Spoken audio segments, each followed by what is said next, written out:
one really focuses on you and mindfulness. And so it's more focused on you as the caregiver, as the individual, how to take care of yourself. And then I'm just going to advertise already, the holiday one really focuses on you, but also specifically on your kapuna, your loved one, or different scenarios and how to handle those. So I already have it together because I wanted to get it all down. So that's a little bit what we're doing there. The picture here is from Chihuli's Glass Museum in Seattle at Seattle Center. And this picture, I took this the first day it opened. My wife and I, we lived just up the street from there for quite a while before we moved home here to Hawaii. My wife is from here originally, and my story will unfold as we go along here. So I'm into a lot of, so there is I mentioned this earlier and I also typed it in. There's this PowerPoint. I didn't know Kathy was going to run the sponsors, so I thought to kill time, we could do this wellness crossword puzzle. So there's 34 health and wellness words within that crossword puzzle. Don't do it now while I'm talking, unless you can multitask. But but there it is. You can do it later if you haven't already, and if you like doing those kinds of things. I do include the answers. So I'm just going to click through them real quick. The 34 words are right there. These are all wellness kinds of things. Some of them are in this presentation. I'm using a lot of my pictures here, and I'll use some memes that are from other people. I probably got something that Kathy's posted on Facebook, different things like that. But this one, I'm going to take credit for this. I actually took this at Central Park in New York, and well, it was 2014, I believe it was. We were there with a group of folks, and Strawberry Fields is there. And it really touched, somebody had done this with the flowers. They were doing it while we were there. So my story, I'm just going to share with you. In 1972, a teacher asked me, what will you be doing 10 years from now? And I wrote, I'll be a counseling psychologist. 5 years later, I was the petty officer in charge of Kaneohe Marine Corps Air Station's mental health clinic, and a career in well-being started. So I've been doing this for a very long time. So I'm a mental health professional. I'm involved in several nonprofits working with kapuna kind of issues. Kathy's involved in those with me, and so is Dr. Balaz and several other people that do some of these presentations. Real quick, I'm vice president of the Kakua Council. I'm a secretary of the board for Hawaii Meals on Wheels. I'm an Alzheimer's Association, on and on and on and on. For 4 years, I was the operations manager at Right at Home. And starting next month, I'll be helping out with the Generations magazine. And I'll have an article in there, and we're going to focus, my article is going to focus on mental health kinds of things. So that's the plan right now. And it evolves every day. There's many other things coming, and I could take the whole presentation up with all of that, but that's not what we're here for today. We're here to kind of talk about wellness. Just for a brain teaser to kind of get started, if everybody's seated and comfortable, what I'd like you to do is, from a sitting position, I want you to lift your right foot a little bit off the ground, and then we're going to rotate it clockwise, okay? And then at the same time, try to write the number 6 with your right hand in the air. So rotating clockwise with your right foot, try to write the number 6 with your right hand, and guess what? You can't do it. So the reason you can't do it is our brain is pre-programmed. So you're actually, your right hand and right foot functions are operated by the left brain, and the left brain can only manage one step at a time, not two. If you were to do the opposite with your left and your left foot, the same thing would happen. And I'm using this as an example because we can't oftentimes see what a person can or cannot do, right? And so us who are caring for our kapuna or elders that have cognitive kind of issues, you can't see that they have cognitive issues visually until behaviorally you see the issues happening. And one caution, so I said this in my previous presentations, I'll just start with it here, is we have a tendency to project ourselves onto those that we see. And by projecting, I mean, we see them as we see ourselves. And as you know, that's not actually accurate. We're all individuals, we're all different, and we all function at different levels. So we'll just start with that. So for the presentation, our goal today is really simple. We'll explore wellness strategies that we can easily apply. Some of them sound a little bit complex, but I'm going to break them down so they're real simple. So don't get lost in the verbiage when I go there, because I do simplify it. Our experiential virtual journey begins now. So I'm used to being in a room with lots of people and doing experiential kinds of things where we're actually active. It's a little bit different on Zoom because I can't really see. Right now, all I see is my slides and a few people up here. So I can't really see what you're doing, and that's okay. It's up to you if you want to participate and do the steps we're talking about. I hope you will, though, because it's a great way to integrate the information and have some fun. So this is your brain on joy. So you can see it's divided. There's a right and a left brain. And hopefully you have all those beautiful flowers in your brain too. Okay, so how do you know when someone's listening? So in Zoom, it's a little hard because we're not going to get all these cues. But when you're working with a Kapuna, or if you have kids and you're working with kids, or even with your friends, how can you tell if they're really listening? So I got several slides here. I'm just going to put them all up there. So active listening really is if the person's paying attention to you. Some will say if they're looking at who's talking. I've worked with kids a lot. Sometimes kids, they cannot look at, in different cultures, they don't look at you. They're fairly kinetic and they need to be moving around. Doesn't mean they're not listening. Don't talk while they're listening. Of course, interrupting them doesn't work real well. The key though is, do they ask questions afterwards and can they follow the directions? So there's attentive listening, which is holding eye contact, the posture, mirroring the person, looking like you're interested. If I'm leaning forward, it means I'm really interested. I'm watching football games and it's coming down to the final second and it's going to be a field goal to win. I'm usually right in the TV because I'm very interested in what's going to happen and make sure I'm the referee. Yeah? Reflective listening is repeating and paraphrasing what a person's saying. So with communication, we want to build trust and rapport. We want to ask questions. We want to demonstrate that we're concerned, brief affirmations. Now I'm going to take it a step further. So because today we're talking about mindfulness. So mindfulness listening is suspending your judgment and staying unbiased, not projecting your beliefs, your thoughts onto the person. Delaying gratification minus trying to anticipate what the speaker is leading up to. In today's brief, fast world, people tend to finish people's sentences, paragraphs, or thoughts, and that's all they hear. I was just in a conversation. I'm going to out her. She had a little bit of dementia, so I'll put that out there as well. As in conversations with my mom, she's already decided what I'm saying before I've said it, and sometimes it's not even close. Sometimes it's dementia. Sometimes it's just that she's not listening. And many people do this today. Using critical thinking. So being objective analysis and evaluation of an issue in order to form a conclusion. Thinking critically is delaying gratification, taking in the information, learning from it, integrating it, and then processing it, and then acting on what we actually understand, as fully informed as we possibly can be. Think before you speak. So this is a real key thing. I don't know who all here does social media stuff, but I'm kind of targeting that right now because it's become fairly anti-social media, in my opinion, for many. Not on my Facebook page. I have folks like Kathy on there, so we don't do that kind of thing, do we, Kathy? So, and who you surround yourself with, it really affects you. So we want to think before we speak, choose our words wisely. Choosing our words wisely will determine the outcome.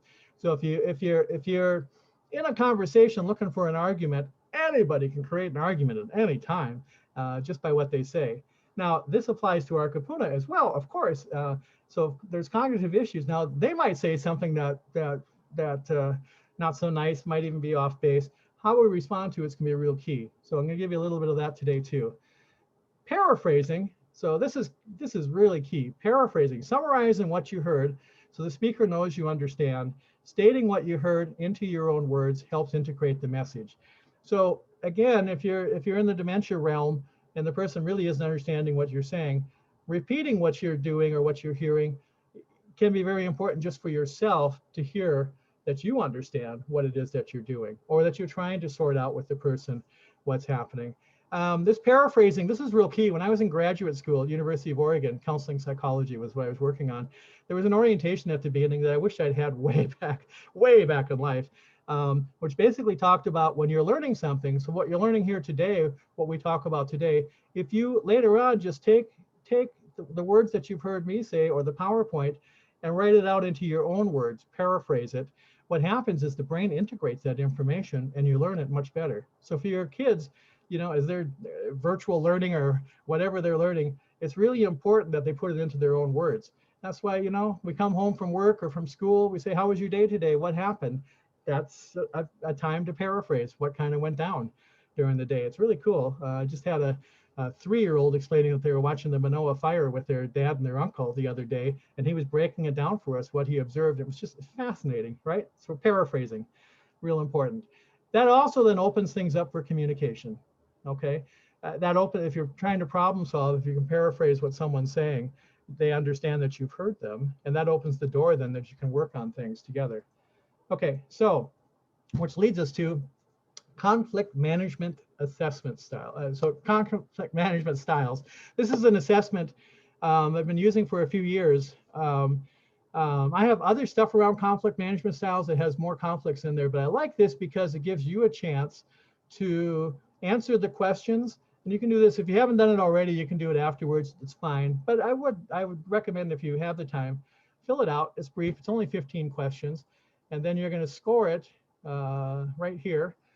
Follow the directions and it'll tell you the answers and where to mark, and it tells you the score, and that's going to put you into the categories, which are basically these. So I've used this with kids. So basically our conflict styles can change depending on our roles in the situation, but we all gravitate towards certain things that are kind of a pattern within our lives. And so the key conflict styles are collaborating, avoiding, competing, accommodating, and compromising. So each one of those has its place and time. Each one of those has pros and cons. And in this exercise, because this was written for kids, they've associated it with different animals: owls, turtles, shark, teddy bear, fox, which kind of coincide with the style. So collaborating is when we both value our goals and also the relationship, and we want to collaborate, we want to work together.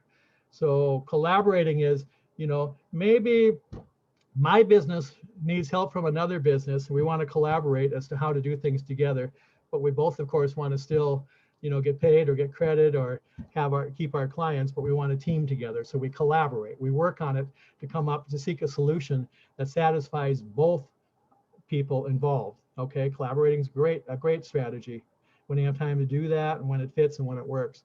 Avoiding is when a person avoids confrontation. They don't want to deal with it. They excuse themselves from the situation. They may acquiesce, they may ignore, they may just step out of the situation.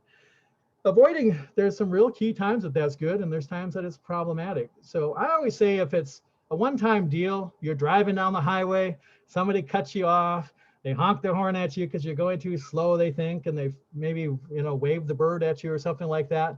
That's not a bad time to avoid and just ignore, just let it go, because you don't want to get into the confrontation. But if it's the same person, the same situation over and over and over and over and over, and you're avoiding and you're starting to feel resentful, then you might want to move into a different conflict style, if it's at all possible. Again, you know, we're going to give a lot of leeway to the person with dementia that doesn't know anything different, but you still can deal with the situation, anticipate it, and deal with it differently. So that's avoiding. Competing.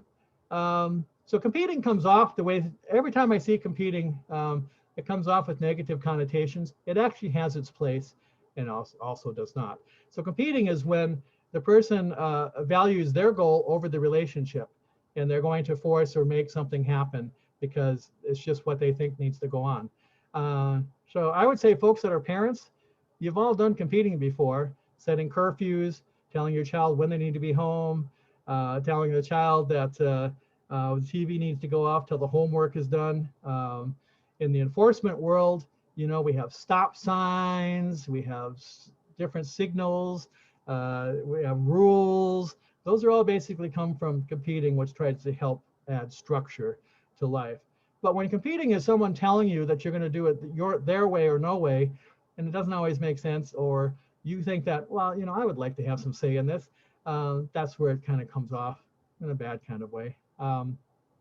Accommodating, so that's basically folks value the relationship over their own goal. It's a little bit different. You feel it's fine. If they want to watch sports today, I can always watch my show another time. Something like that. You give in, you smooth over the conflict to prevent damage, to maintain the relationship. As long as you're not feeling resentment, you're okay in that. Again, though, if you're starting to feel, how come he always gets his way? How come I always give in to him? Then you might want to work on moving into one of the other conflict styles. Compromising is just that's when you're moderately concerned about your goals, each person, or you get to the point that you moderately are concerned about it, and you want to work things through, and each person gives a little bit towards the goal. Okay, so go ahead and do that later. So that's it for the conflict styles. Again, if you have any questions, put them in the chat box. When we get to the end, we'll come back to them. Okay, I'll make sure we leave time. Okay, so the screen is over my PowerPoint. So along with reframing things into positive, which is really what mostly we're going to do today, and along with listening to folks, we also have a tendency to label folks or to respond to them in certain ways based on their behaviors. So some are problem oriented, some are solution oriented. So we can be part of the problem, or we can be part of the solution. So the problem focused terms are things like calling somebody bossy, defiant, demanding, dramatic, fearful, fussy, hyperactive, all that stuff. A solution focused way of approaching it is, again, in watching our words and being careful how we state things. Instead of bossy, we could say that the person's a natural leader or a visionary. Instead of being defiant, the person holds strong beliefs, or they're bold, or they're determined, demanding, knows what they want, or outspoken. If I'm with a child that's got a ton of energy, they're all over the place, I always say, boy, they're really spirited, aren't they?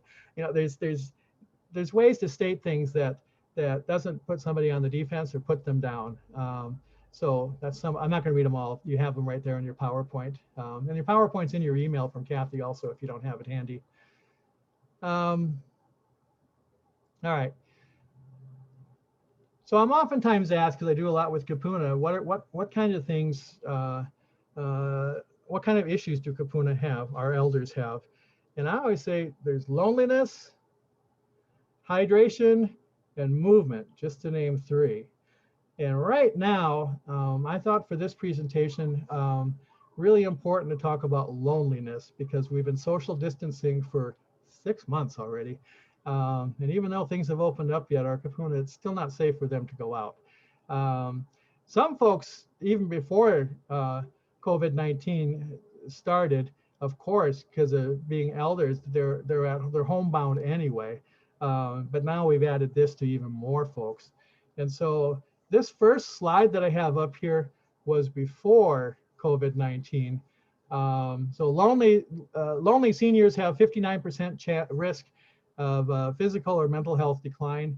Loneliness can be as dangerous as smoking 15 cigarettes a day, according to this slide here.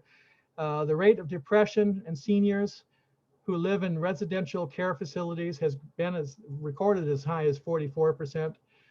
Seniors who suffer from loneliness have a 64% chance of dementia. So actually, I'll go into it a little bit here, a research here. 5 indicators of isolation, increased isolation is a possibility for folks that are over 80. A lot of that's because they lose a lot of their friends and family, same age kind of folks. Having chronic health problems, lack of contact with family, living with low income, changing family structures. Some of that's, because relatives pass on. They may need to move in with other family members. They may even need to move to a different city. So in 2009, so quite a while ago, 1 in 4 seniors aged 85 or older felt lonely at least sometime. There's some steps. So 2 weeks ago, I was involved in the Meals on Wheels America national conference, which was virtual. We were supposed to go to San Diego, but of course this happens, COVID happened, so it was virtual. Over 2,000 people attended. And I was just very lucky, thrilled, honored to hear this professor from USC San Francisco, Dr. Carla Perisinato. She presented her research on the importance of staying socially connected. And basically, she said living alone does not necessarily lead to loneliness. We need to look at everything to understand what a person is experiencing. Don't just assume that somebody's lonely. We need to really, so I started with listen to them and explore before we can understand what the person is really experiencing. If they're able to communicate what they're experiencing, it is important to check in with them. Isolation is what we want to be concerned about. Isolation is the number of contacts a person has versus loneliness, which is how a person feels despite the number of contacts. I'm sure everyone here has experienced, you can be in a room full of people and feel lonely or even feel isolated if you're not connected or related to the people. So that can be true at a any nursing facility or any place for a person. 43% of people currently, according to her research, reported feeling lonely. This is no matter where they were at, just across the board. So loneliness has happened for all stages of life. Lonely subjects were more likely to experience a decline in ADLs. 49% who felt isolated and lonely lost their independence. So it really affects the ADLs. So not just the dementia, but also the ADLs, loneliness. We're social beings, and it's really important that we stay connected. So loneliness was associated with an increase of death in her research over a 6-year period of time. I'm not going to share the statistic that she shared. It was fairly alarming. And I want to read, I haven't had time to read her research. I wanted to read the actual abstract, which I have the link to at the bottom of this. The pandemic, of course, has increased the feelings of isolation our elders are experiencing. Physical distancing rather than social distancing is what's both are happening. So people can't have the physical contact. So it's really had an effect. I won't politicize here, but I had an article in Civil Beat that Alzheimer's Association, which Kathy and I do things with, asked if I would write. And it was really around giving some advice as to how to open up visitation in our arch, some of our homes here, so we can see our elders.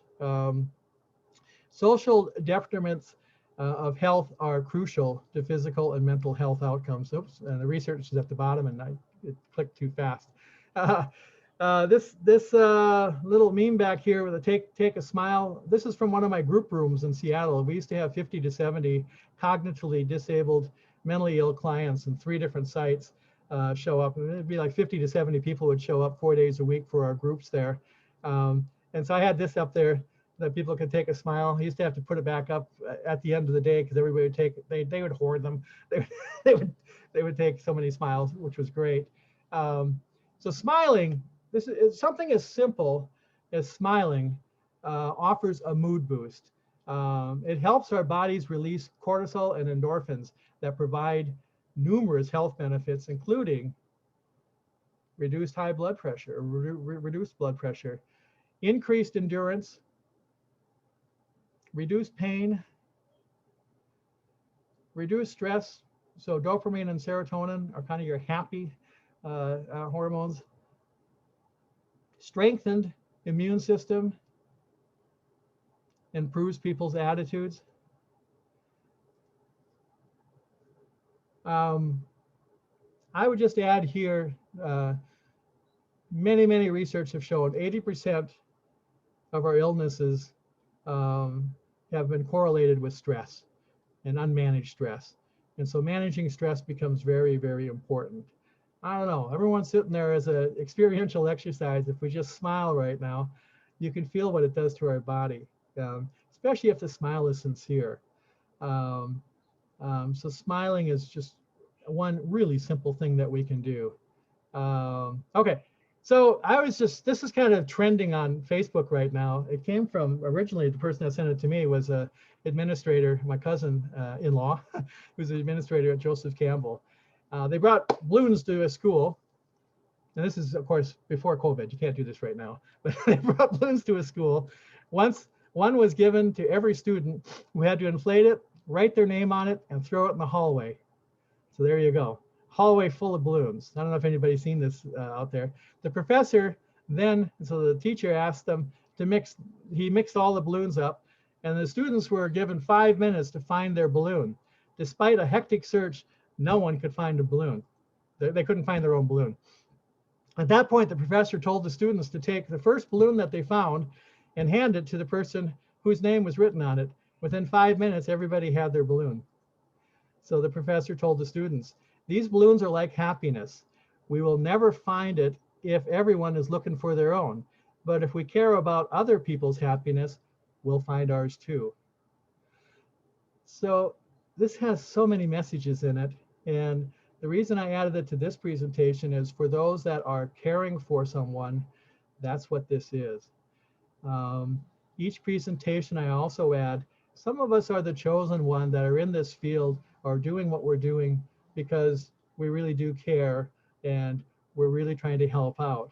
Some of us have others around us that aren't really pitching in or aren't able to, or aren't doing their, what we think would be their share. And I just want to say that some people just, they don't have that in them to care for other people. I'm not saying they can't, then they can't learn that. I'm just saying that some people are very uncomfortable doing so. So just a personal experience, 6 years ago, my dad was passing away, and my wife and I at that time were living in Seattle, and we would, and they were in North Dakota. And I'm real intuitive, real intuitive. And I would get a sense when things were going bad, and I would check in, and sure enough, they were really unraveling. And so my wife and I would hop on the plane and we'd fly back to North Dakota to see him. But we were like the only two visiting with him and my mom.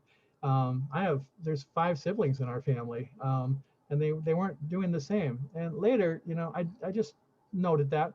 Later, or one brother was there, but he wouldn't be in the room. He would always be in the hospital, but he wouldn't be in the room. I later found that they were just so uncomfortable with doing that, they weren't able to do that. So some people just are not able to do it. So in working with our Kapuna, we want to find what people's roles, what they can do and how they can help out, rather than thinking that they're going to be able to pitch in the same way that we're pitching in.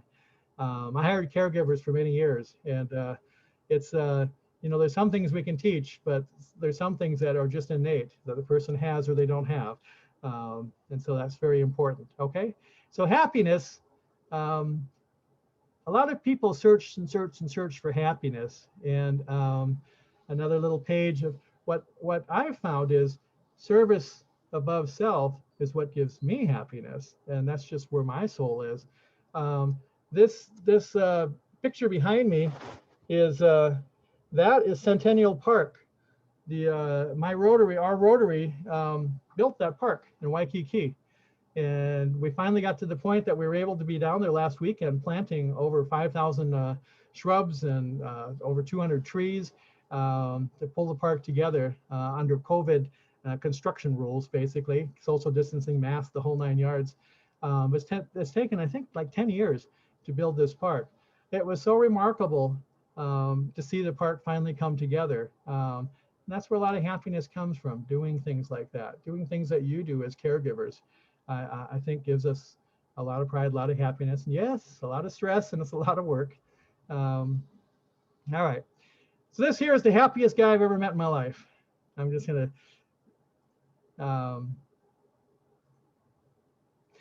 so this is a Kapuna in Seattle that I worked with for many, many years.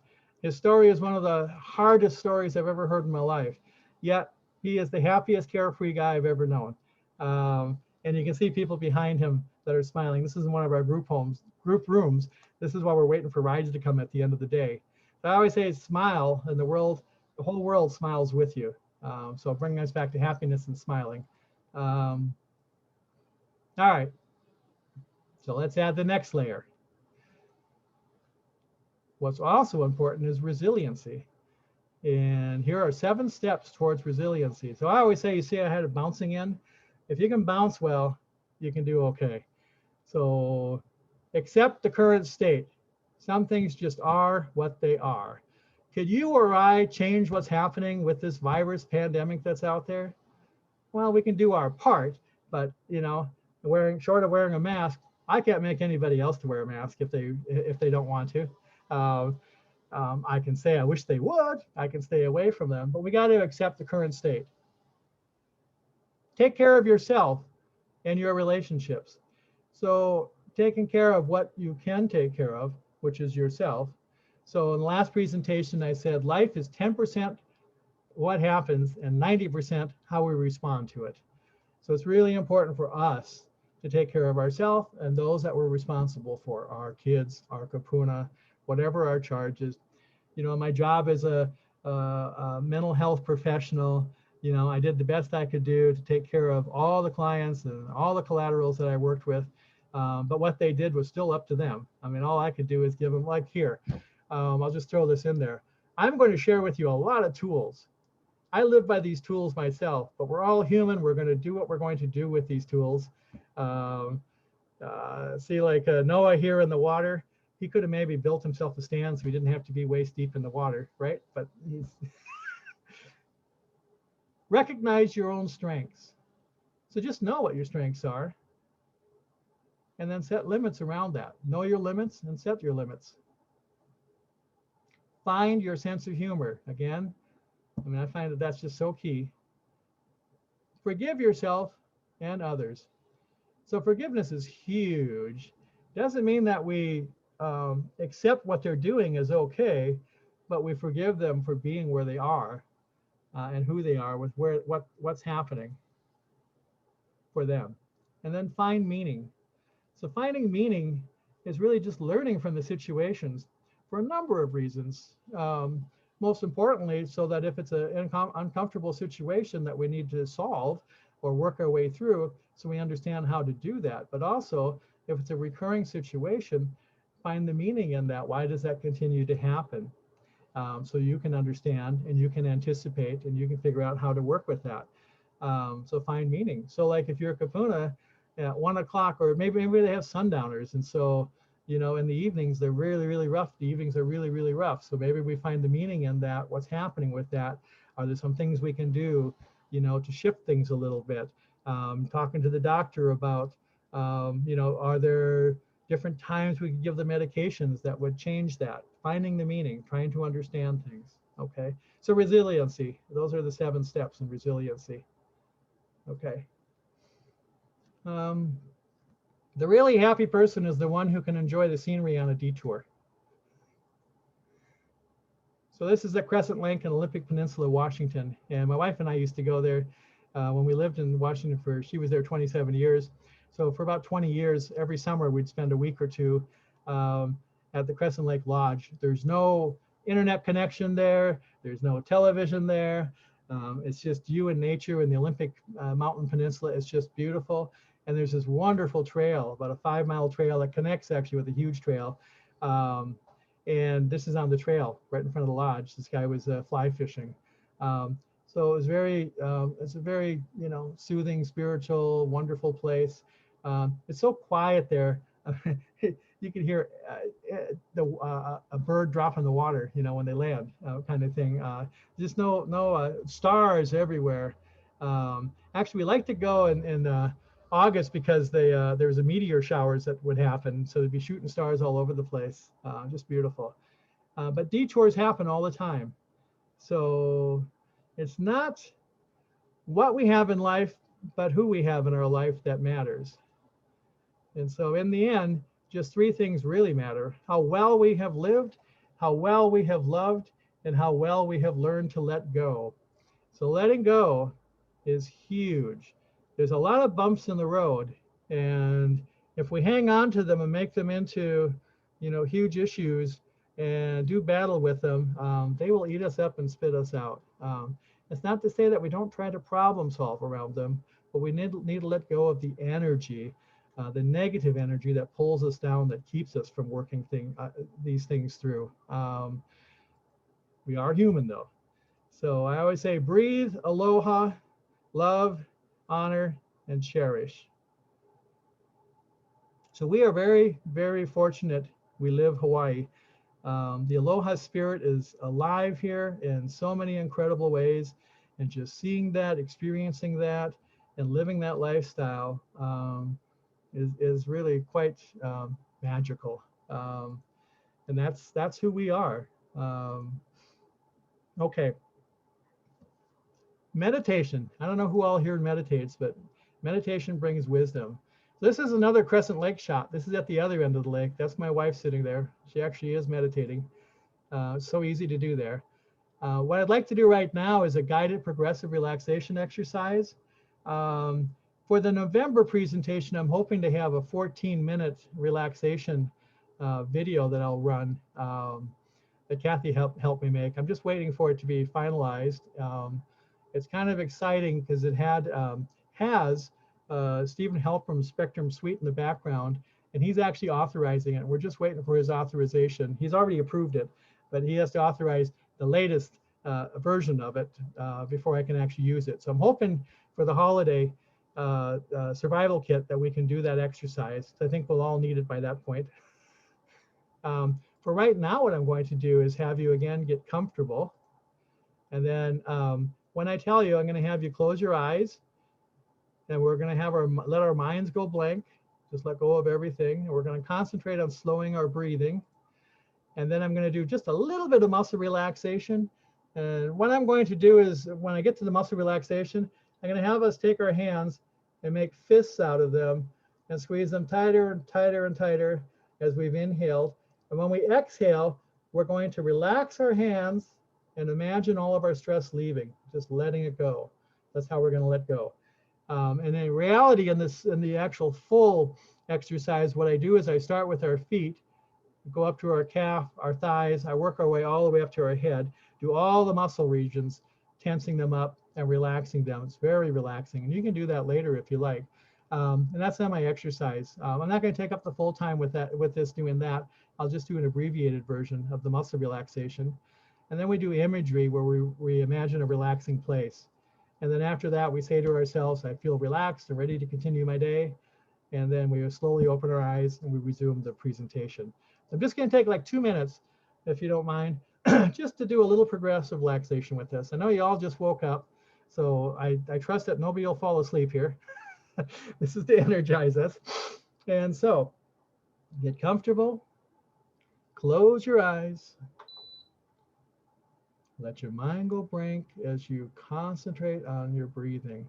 So we're going to breathe in, and if you breathe in through your nose, and then out through our mouth, if that's comfortable. So breathe in, fill your abdomen, and then breathe out. So as you're breathing in and out, let your mind go blank and just concentrate on what I'm saying. As you breathe in and out, just slow your breathing as you're breathing in and out. And with the breathing, just find your pace, your eyes closed, your mind blank, concentrating on breathing in and out. And then as you're breathing in and out, feel your body relaxing as you're breathing in and out.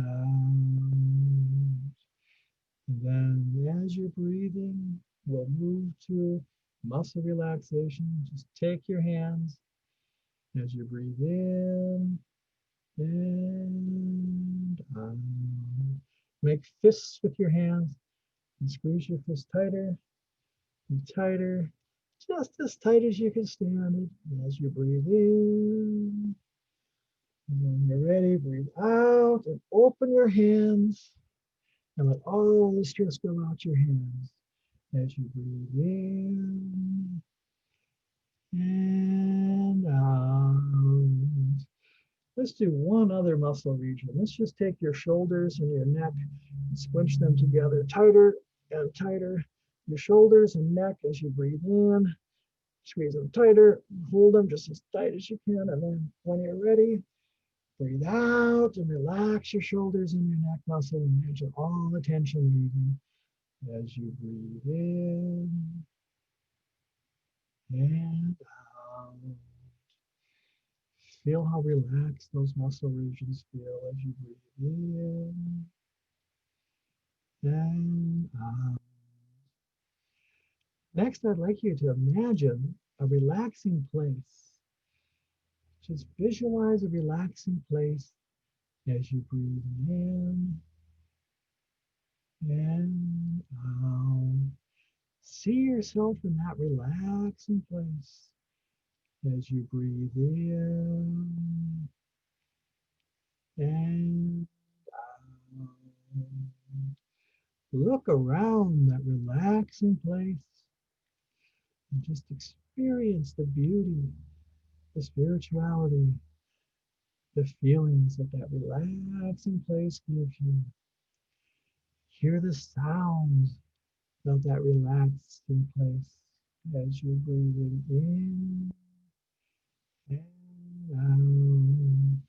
Just being in that relaxing place as you breathe in and out.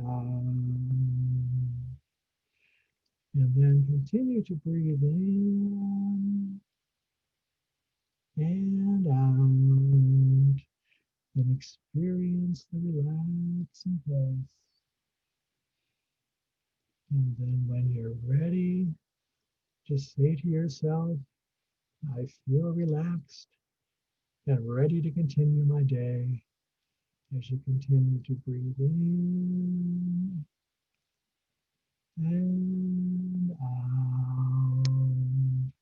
And then when you're ready, go ahead and slowly open your eyes, smile, and we'll continue our day as we breathe in and out.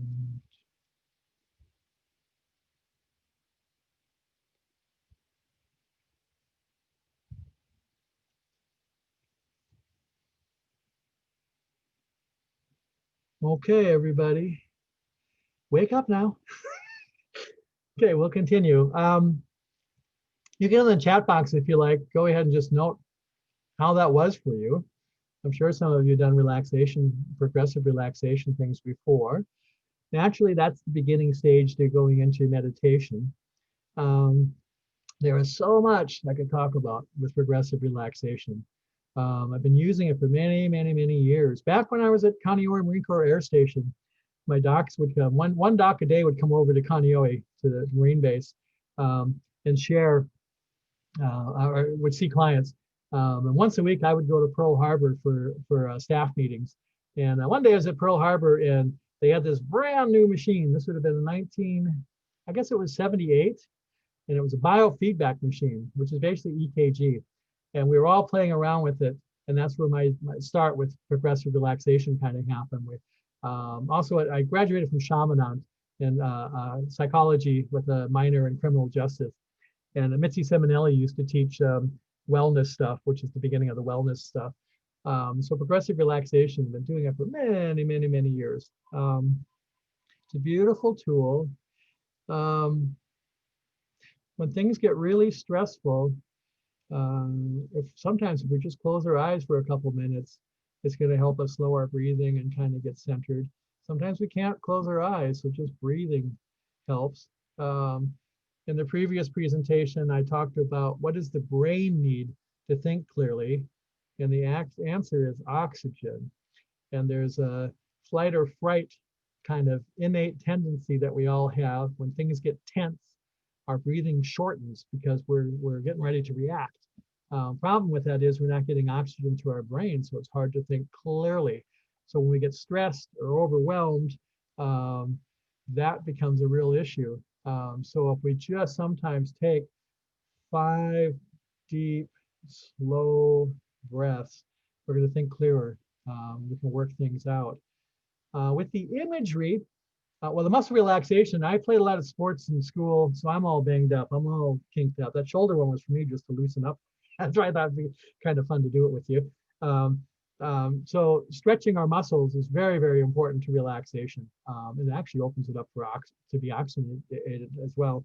Um, the imagery, you can use it for imagining a relaxing place, which is great, and what most people do. In counseling, though, I've used it to help folks that have phobias or other issues, obsessive compulsive kind of issues, and we imagine something, or even post-traumatic stress.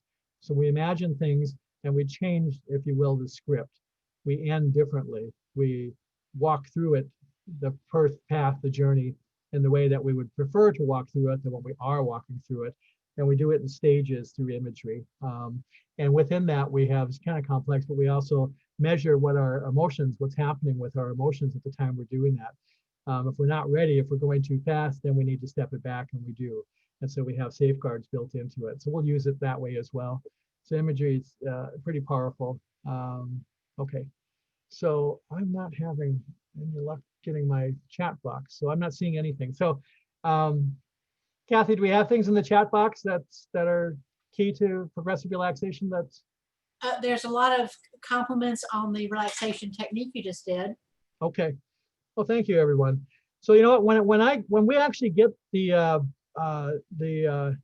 14-minute exercise ready to go, it's actually Dr. Warren's team that's working on that, and he's presenting with us here. It's going to go on his website, but that link, we will share it with everybody, and you can use it whenever you like. And I'll talk about it a little bit more in the next presentation, but you can also easily YouTube any relaxation stuff. There's a lot of stuff out there.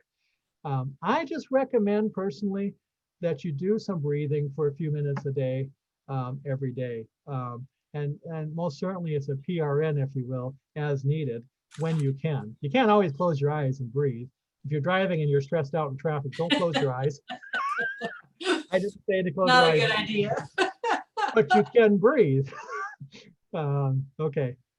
All right. So that's one exercise. Moving on. Well, there. I took this picture in 2013. Relax your body and mind and let your spirit soar high. So you could also just naturally, if on a day like this, if you go up to the Poly Lookout, I don't even know if it's open now, but when it's open, don't forget to pay to park though. You go out and you see this view. This view, what's the first thing that happens when you see a view like this to your body? You're awestruck. You take a deep breath in. You're like, wow. It automatically has you calming your entire body because the view is just so strikingly beautiful. Again, lucky we live Hawaii. We have a lot of these. Go out and watch a sunset. You're going to find that it slows your breathing. I have some folks that live on the windward side that every morning post the sunrise. I love seeing that. That's a very wonderful way to start the day. When I was stationed over there, I would do the same thing. When I was overseas on the ship, I took a picture of every sunrise and every sunset if I wasn't standing duty. There's a lot of ways that we could do that. Okay, so this next step, this next thing I'm going to talk about, we've already kind of been addressing, is the wellness triangle. This is one of my oldest prized concepts. So you may know it. Within the wellness triangle, there's mind, body. I played around with my stuff here, and spirit. So mind, body, spirit. And we need equal amounts of each in order to stay balanced in life. So let's talk about each one briefly. Mind is learning, just what we're doing right now. Learning new things, learning or reinforcing things that we learned, validating what we know, trying new things out, projects that challenge us, using our mind. So the more we use our mind, I have to say, the younger you actually feel. I assume most of us are kind of at our age stage that we are right now. You want to feel young, you want to take on new projects. So everything I'm doing in this PowerPoint is pretty much, a lot of it is first time I've done it. Learning it just really jazzed me. I put a lot of hours into it, learning it, because now I can use it for other things. learning new things actually grows brain cells. And in reality, we're finding that with cognitive, uh, uh, uh, uh, as it degenerates, if you will, your brain actually loses brain cells, especially if you get stationary and don't do something new. So doing things new actually grows brain cells and is very helpful for us. It makes us feel really good. Body, of course, taking care of the body is really important. So that's your nutrition, right? How you eat, eating healthy things, low fat diet, things like that. All the things that you keep hearing you should be doing. Um, so I'm going to tell you a story. What happened to me just now? We were really living high on the hog, eating really rich foods. I discovered Tillamook dark chocolate, dark cherry ice cream. Costco had, of course, the Tillamook cheeses. Again, I went to school in Oregon, so I love the Tillamook products. So I was eating cheese every day, ice cream every day. And it was time for my physical. Took the physical. Everything came back fine, except my cholesterol. And so so I have stopped all fatty foods and anything related to cholesterol. So I haven't had any red meat, haven't had any alcohol in like 2 months. I feel great. I've lost 15 pounds. It's really remarkable. So body is really key. Taking care of it is really important. I'm not saying I'm going to do it the rest of my life, but for right now, at least to pass the next lab test. Anyway, exercise is also important. And doesn't matter what age we are, stretching those muscles is very, very important. You do not, as an elder, when we get older, every one of us in here is going to get to this stage.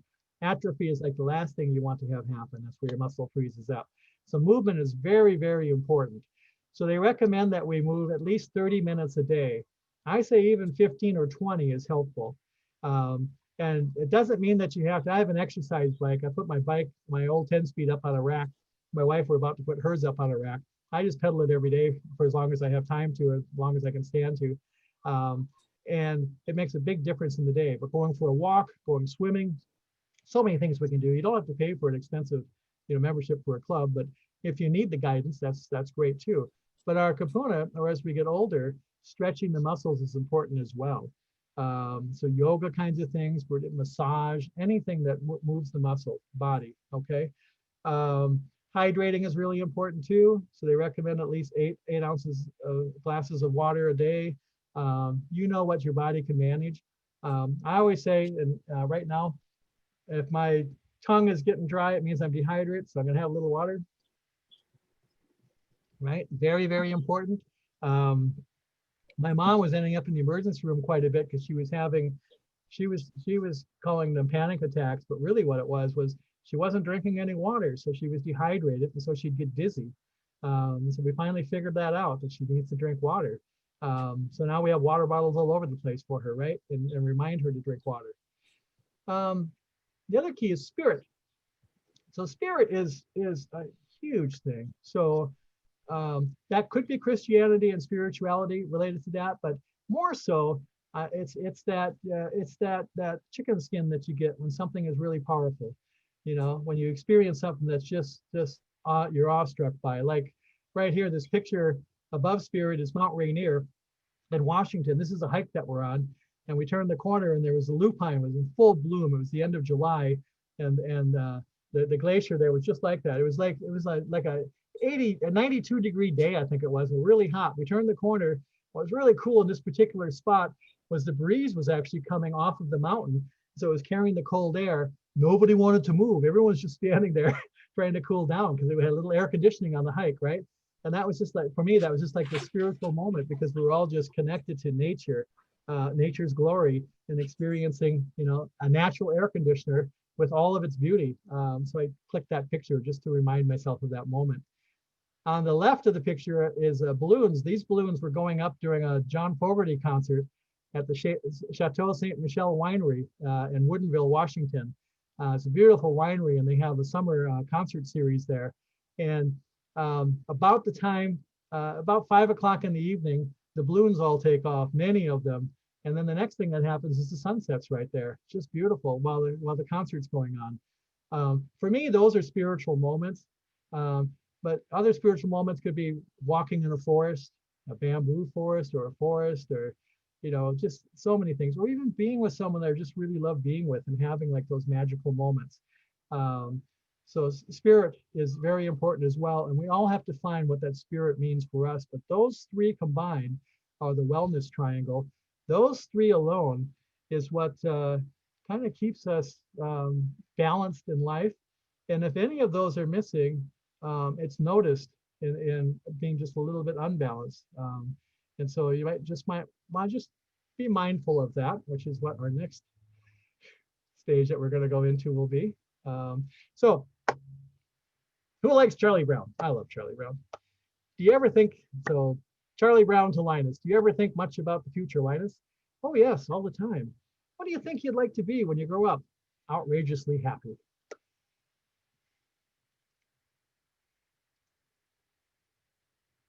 And I'm going to take that one more step.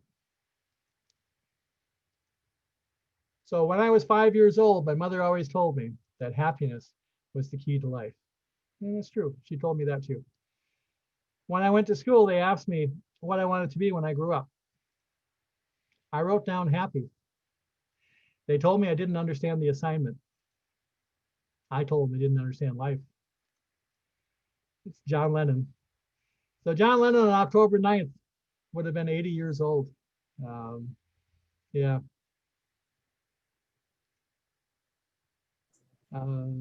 Music, we were talking about it earlier. Music's magical also. I love this. I just got this the other day.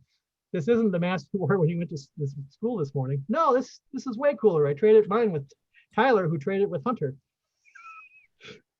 So don't get stressed out. Find the humor. Be mindful, not mindful. Okay, mindful versus mindful. Learn to be present and enjoy the moment. Okay. So we're going to talk about, so what I'm going to do now is I'm going to move into mindfulness, but mindfulness is a huge topic and it can be very complex. I tend to like to simplify it. So just hang with me. Just everything about mindfulness is magical. So seeing beautiful flowers like that, I saw this on a hike a while back. That's a spiritual moment for me. Clicking a picture like that is kind of a spiritual thing for me. Mindfulness is being very present in the moment. So whisper words of wisdom, let it be. So what is mindfulness particularly? I get asked this a lot. So paying attention on purpose in the present moment, non-judgmentally. So it takes us back to what I said earlier about mindfulness and listening. So really trying not to judge, not let our bias get in the way. Now, a little hint, that's very hard to do, and it takes a lot of practice. It's really easy to say, but we all have our biases. There is nobody that doesn't have biases. You wouldn't be human, you'd be a robot. And so practicing paying attention on purpose and being present in the moment and non-judgmentally, it takes some focus, but it's well worth doing. That just that alone will reduce a ton of stress in your life because you're there in the moment. So for instance, so mindfulness, when you read a line that's so well written in a book, or you hear a song that's so beautifully sung that you just close your eyes to the book, or you float into the song and you stare at the wall for a minute. Well, you can't close your eyes and stare at the wall though, but that's a mindfulness moment. So when you just stop and feel that chicken skin, that's a mindfulness moment. So mindfulness focuses on emotional regulation. We're going to talk about that in a little bit. Stress management that we've been talking about. Personal growth, how you grow as a person by what you learn. Wellness. Okay, so let's go there. I got a kick out of this cartoon here. So you say she shakes your nerves and rattles your brain? Goodness gracious. Oh yeah, that reminds me, there's something else I need to show you. Emotional regulation. Emotional self-regulation or emotion regulation is the ability to respond to the ongoing demands of an experience with a range of emotions in a manner that is socially tolerable and sufficiently flexible to permit spontaneous reactions, as well as the ability to delay spontaneous reactions as needed. That's a lot to say. It means, in other words, controlling yourself. That's emotional regulation, okay? Um, so this is the bamboo forest in Kyoto. We were there in 2014, and that's another one of those mindfulness moments that I experienced. Core mindfulness has three primary states of mind, according to Marsha Linehan. Marsha Linehan is a professor at University of Washington, who I know, and she developed a dialectical behavioral therapy, which is a therapy, one of the only therapies that's actually been fairly effective with borderline personality disordered individuals. That's not what we're talking about here. I'm using the core mindfulness three primary states of mind as part of the mindfulness conversation because it's a life skill. We do things naturally, all these things we do naturally, but being mindful of them actually moves us into understanding what happens with the mind when we're dealing with stressful things. So the first thing that we want to, that we end up, many of us encounter is the reasonable mind, which is approaching knowledge intellectually, is thinking logically and rationally, attends to empirical facts, is planful in behavior, focuses attention, and is calm in their approach to problems or solutions, and becomes task-oriented. So the reasonable mind is the thinking process. So many people, when they're faced with stress, they really try to think, of course, what's happening, try to figure out what's going on. And the trap is that many of us end up overthinking the situation sometimes, which creates more stress. But the reasonable mind is naturally the first thing some people do. Other people, the first thing they do is their emotion mind takes over, which is thinking and behavior are controlled primarily by your emotional state. In emotion mind, cognitions are not always reasonable. Logical thinking can be difficult. The energy of behavior matches the emotion. Facts are amplified and distorted to be congruent with current fact or affect, your affect. So the emotion mind is the emotions, it's the feelings. So when something stressful or upsetting occurs, naturally we have feelings. And what I'm saying is we try to reason those feelings, but those feelings, those emotions become very much a part of where we're at and who we are in that moment. So I like to ask, so when you're upset or you're angry or feeling confused, can you solve a problem in those states? Usually not. Usually what happens is that interferes and becomes a part of the problem. So what we need to do, I have a couple steps for this. What we need to do is move to the wise mind, which is to integrate the reasonable mind and the emotional mind, so your thoughts and your feelings. It also goes beyond those. The wise mind adds intuitive knowing to emotional experience and logical analysis. The quiet calm one must be in to be in the zone needed to function during a chaotic situation. So I'm kind of going in order here. So the listing's important and we think about what we're hearing, but if it's upsetting to us and it's interfering with our process of getting through it, then the next step is that breathing to calm ourselves enough, our emotions, settle our emotions enough that we can get to the point that we can move into the zone, which allows our intuition and our thoughts to kind of merge in a direction that's productive. So the wise mind is that intuitive side that needs to take place. When we're working, there's a certain amount, if we get to that wise mind, there's a certain amount of creativity that kind of happens that we can create. If we're being micromanaged or it's really tense and the energy is coming down on us, all we can do is function in the steps that are happening. And we're not really being ourselves, we're just getting the task done. It's very task oriented. If we can move past that into a little bit of the maintenance of it, then we move into the intuitive where we can create and we can solve the problem. Okay, so I know that's kind of complex. I have another step. So this is the bamboo grove in Kyoto. We had a beautiful walk there. Right after we got out of that walk, it started downpouring. So we ended up in a tea shop that had fresh manapua, and strawberries were in season. This was in April in Japan. The cherry blossoms were in bloom and everything, but you could smell the strawberries. I'm not much of a mochi is what it was. I'm not much of a mochi fan, but they were making it fresh there around the strawberries, and it was it was one of the best foods I've ever had in my life. We had way too many strawberry mochi on that at the end of that. That was also a spiritual moment for us. Okay, so that's those core mindfulness that Marshall Linehan developed. Many of us know that they kind of spun off of Albert Ellis's rational emotive behavioral therapy, ABCs. I can tell you a true story. She would deny that, and she and he used to get into it all the time. I've had both of them as professors, and both of them will point this out.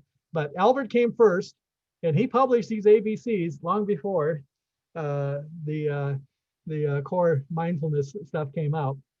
And so the ABC model helps us explain the interaction between our thoughts, emotions, and behaviors.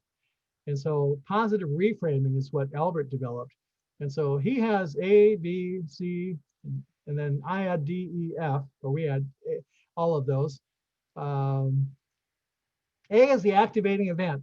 Something happens. B is beliefs. So belief, interpretation regarding the activating event is what your thoughts are about what's happening. And then C is the consequences. And I don't know if you know this, but consequences could be positive or negative. If the consequences are negative, and it's a reoccurring kind of thing and it keeps going on, it's a good chance that you need to dispute your belief. Challenge the belief that you have and create a new positive, in order to create a new positive consequence. So you need to take a serious look at that belief. You may have come up with a belief that was a working belief that worked for you at one time, but currently it doesn't seem to be working. So you want to reevaluate it and then come up with a new belief and put it into effect. So adoption of implementation of new belief. And then you want to find out if it's working, because sometimes we need to revise the belief one step at a time or one layer at a time. So in the previous presentation, I talked about an onion. So there's core beliefs in the center, and then there's many layers to get to that core belief. Those layers are our defenses protecting us, because if you go straight for the core belief, sometimes it's a real intense belief. If it's a real intense situation, we may not be ready to handle it. And so we have to take one step at a time, one layer at a time, as we're building our knowledge and our coping skills before we can get to the core belief to change the belief to something that's more effective. Okay. I'm noticing the time, so I'm just speeding up just a little bit here. So I'm going to do a couple examples here. So these two gentlemen are having a conversation. So think of the ABCs while we're doing this. My doctor told me to avoid any unnecessary stress, so I don't open any bills.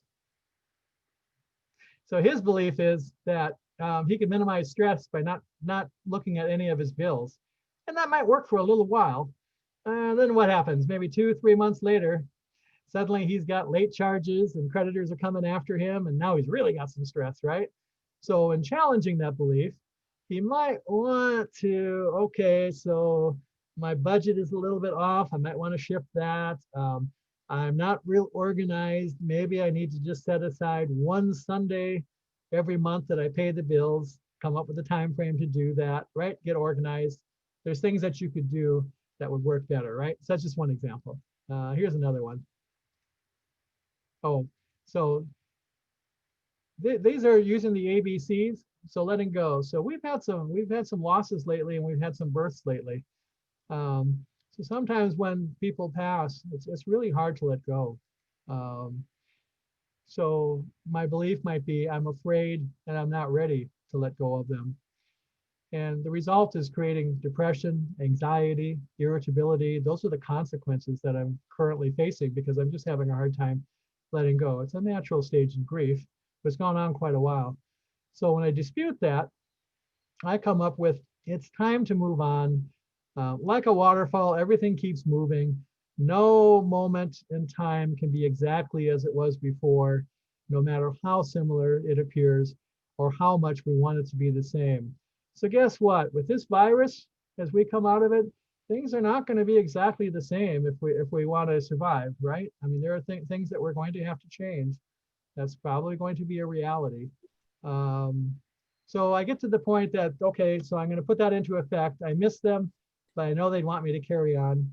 And so like a river, I may occasionally fall, but I'll continue to flow. So with losses that we've had, certainly we still feel, them in our heart and in our soul, and we can get sad about it.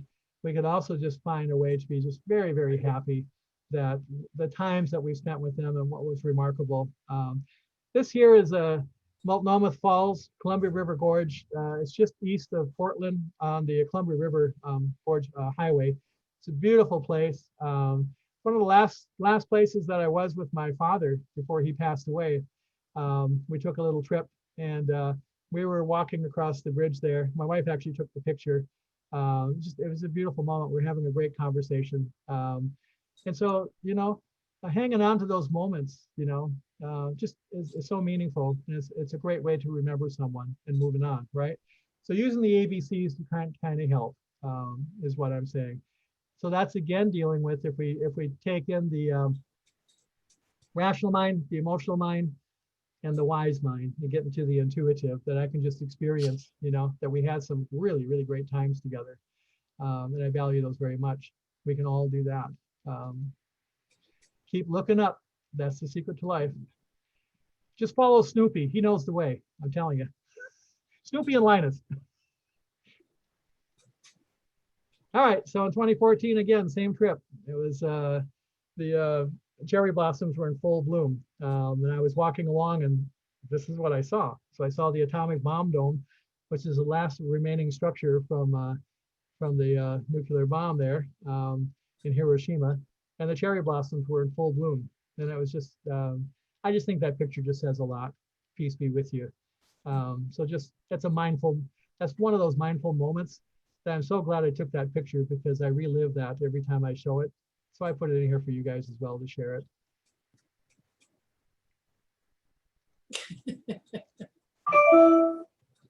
And we were back in Eugene before we moved home here a few years ago. And where I worked, I worked at the Halt concert hall, and the Hilton is right next to it. And the railroad track goes right by there. It turns out that that's where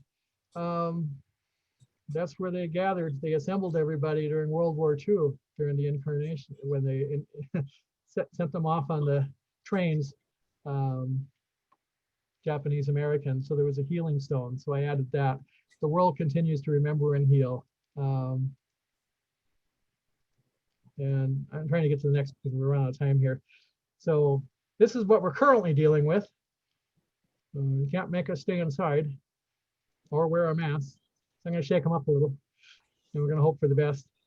And so there's 9 coping skills, and we're going to run out of time. So I'm going to go through them really fast. Deal with your feelings by expressing them safely. Adjust your attitude. Discover our choices. I'm going to do this real fast. I have an exercise. Accept imperfection. Give yourself a relaxation break.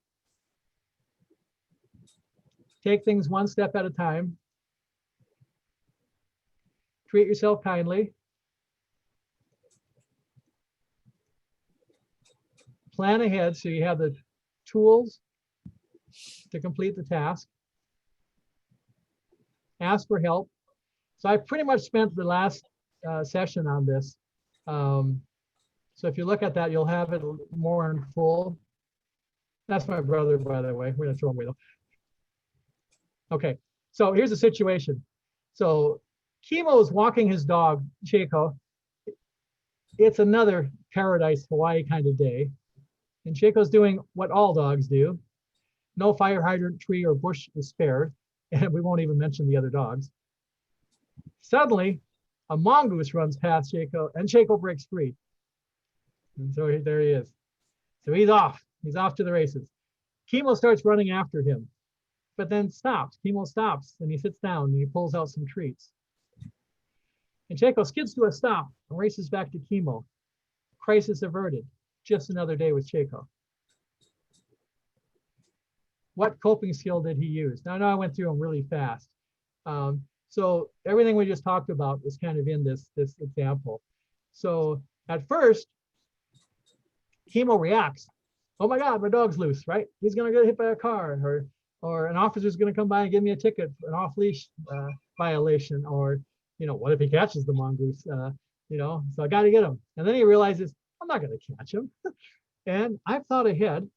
So he's planned ahead. He has treats. So he just sat down calmly and he pulled out the treat, and Chaco came back. Crisis averted. If that hadn't worked, he probably could have asked for help. Somebody may have caught him and brought him back. So with the ABCs, what's happening there again is just that. So his belief was initially that, oh God, we're in trouble. It's panic time. And when he disputed the belief, he came up with a different belief that, no, hold it here. If I sit down, I have a good enough relationship with Chaco. He's going to come want to treat, right? So hold the treat up and he'll come back, right? And it worked, luckily. If it didn't work, he'd have to do something different. So here's another mistaken belief. Student loans. I'd like a cute one who's at least 21 and enjoys gardening. And I think I better, let's just see what I got here. Oh, I'll just do one last one and we'll stop. So perspective is also very, very important. Again, this goes with listening. Observing is the other part of listening. What is observing what's happening? So it's important to understand one's perspective. Dementia effects vary depending on the type of person and stage of development. Be patient, kind, and understanding. So here, another situation. So true friendships are formed in times of crisis. Is this guy a good friend there? Probably not. All right, I'm going to stop. Do we have questions, Kathy? We have, don't have really questions, but we have a lot of comments that I'd like to read. Of course, back when you were doing the relaxation thing, people were saying, I need to remember that when I'm losing patience or I'm getting ready to go to bed. Tony enjoyed your beautiful photos and hearing about your experiences. Mary said, thank you, wonderful reminders and tools for us to use during our lives in paradise. And just a lot of happy people. So that was great. Well, let me share that remembering to do these things, the best way to actually integrate these is to practice them before things are so stressful that you need to use them. Right. So to make it a regular part of your routine so that it becomes natural. And so it becomes natural enough that when things start to get tense and you feel that tension in your body, which we all do, that when you start to feel that tension, you automatically know some steps that you can take, and then you try to use those steps. And then it just takes practice. I feel very blessed that I've actually been using many of these steps for like 40 some years, and they're just very part. I don't just share them with you to share them as theories. They're actually a part of my life because I do use them a lot. Kathy will tell you I'm always smiling. That's why. Yes, he is. Yeah. I do have a question for you. Okay. Okay. Keep smiling though. Okay. That's fine. In the very early slide, you listed 3 dangers for elders. 1 was loneliness, 2 was hydration, and what was number 3? So loneliness, hydration, and exercise. I actually didn't have a slide for that, but so movement is what I said. So nutrition and hydration are together. Loneliness, and then movement. Those 3 things are real key. There's others, but those are really 3 big ones that trip us up. So I'm not talking about this, but the positive affirmations is also another thing to do. You can easily do it. I was going to have you write down a positive affirmation and then post it. I do a lot of these kinds of pictures. I have an inspirational slideshow that I used to run at the beginning of my presentations. I used to run it as a screensaver back in the beginning of computers in my office, and people used to line up outside my door to see the screensaver. There's a lot of things you could do. Anything else, Kathy? No, that's it. Well, wait one moment. Jan said she enjoyed your humor. So thank you. So Rick, thank you so much for another wonderful workshop and experience. I want to remind everybody to do your evaluations and your post-test. I know you've learned a lot today because he has a wealth of information to share. And I appreciate you being here. And if you have any questions about anything, just send me an email and I'll get back to you. Oh, there was another question. How does one grow in core mindfulness? How does one grow in core mindfulness? mindfulness? That's another practice kind of thing. I think my just presenting that part of it skims the surface. I would recommend reading more about mindfulness. Those core theories are in there. And I think I would just recommend you just take it in a little bit further, if you will. The ABCs is a good way to do it. That's a good start. Being cognizant of what you actually use as your preferred approach to stress. Is it the thinking? Or is it the emotion? And then I think breathing to kind of just settle your mind into if you will, the wise mind. We're out of time, but I liken it to sports, and so I play football, and it was very, very loud out there, and I was the running back, and we'd be calling plays. It's very hard to hear the plays, and so we had to use signals. We had to silence the noise outside of us. That's what we have to do with stress, so that we can get focused on what we need to do. And practicing that takes some work. So yeah, I could do a whole presentation just on that. Maybe we'll do that at some point too. Okay. But thank you so much, Rick. I appreciate you. And thank you guys for sticking around. Wait. Thanks for joining us, everybody. Lisa wanted to let you know that she feels much more positive and will remember to smile. There you go. Yeah. Anyway, y'all take care. Have a good week, and I hope to see most of you next weekend. Thank you so much. Bye-bye.